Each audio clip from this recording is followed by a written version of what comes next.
A story we've been tracking, the first suspected case of human-to-dog monkeypox transmission. It happened in France, and that news has led the CDC to update its website on the virus, including how to protect our pets. So, to help us break it all down, we have veterinarian and director of virtual medicine at Bond Vet, Dr. Lisa Lippman. Dr. Lippman, thank you for being with us. Thank you for having me. So, how concerned are you about this recent development? Yeah, so I am really pretty concerned. Number one, anytime you have a virus that jumps species to species, number one, it makes it so much harder to control. Number two, we also risk having mutations. The other thing about this is that I think the signs in dogs are signs that can be easily overlooked. So general malaise, you know, the pox in not obvious spots, we can get a little more to that, but I'm concerned.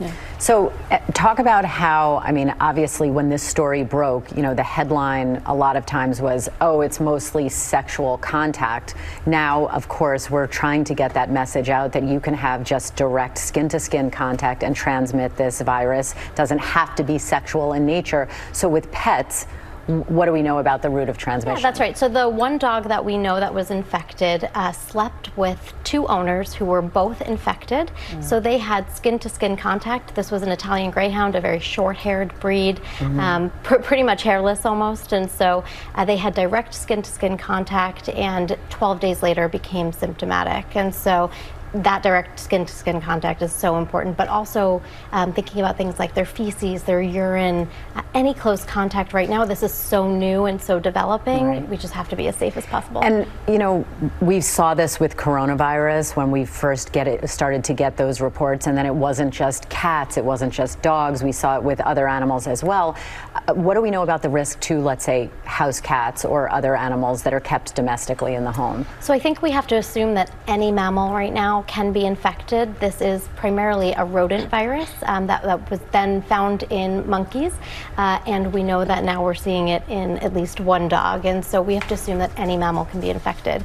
Interestingly, it doesn't seem like amphibians or birds can likely be infected, but we have to assume any mammal can be infected, and we can never say never. So this is why I was just telling Amy, this is why I have such incredible respect for veterinary medicine, because you just rattle off amphibians, reptiles, birds, mammals. We just need to learn the human body. You need to learn all of those different species. You mentioned a little bit, Dr. Lippman, some of the symptoms we might see in our pets. If you can just go over those with us as to what to look out for, and then what can we as pet owners do to avoid any sort of transmission?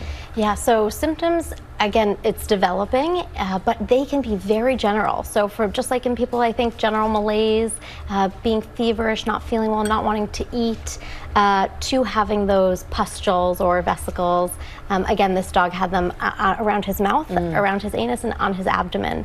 And these are signs that, again, can be so easily overlooked as something else. You got a furry guy or a furry gal. That too. So, you know, if they're not feeling well in any way and you know that they've had known exposure, then it's really important to tell your vet so everybody can be safe. And are you also concerned that it could obviously be dog to dog, let's say in dog parks, or if dogs... Absolutely. So you do want to keep them away. I mean, typical isolation period, just like in people, is at least 21 days, which makes it just so tough and so tough on everybody. 21 days. So if you or someone you know has contracted this, it's complete separation?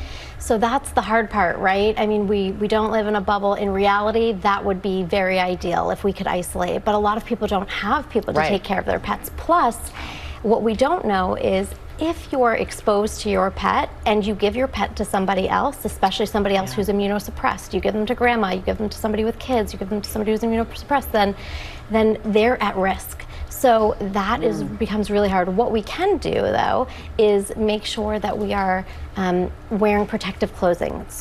So make sure that you don't have that skin-to-skin contact. Make sure if you do have to see them, you are wearing an N95 mask. You can wear long sleeves, long pants. Make sure to remove their feces or their urine, or they're away from other pets. You know, use good ventilation, use good hand hygiene. These are all the things we can do to stay protected. Dr. Lippman, thank you so much. We really appreciate it. I know there are a lot of concerned people and pet owners all around, so thank you very much. Thanks for having me.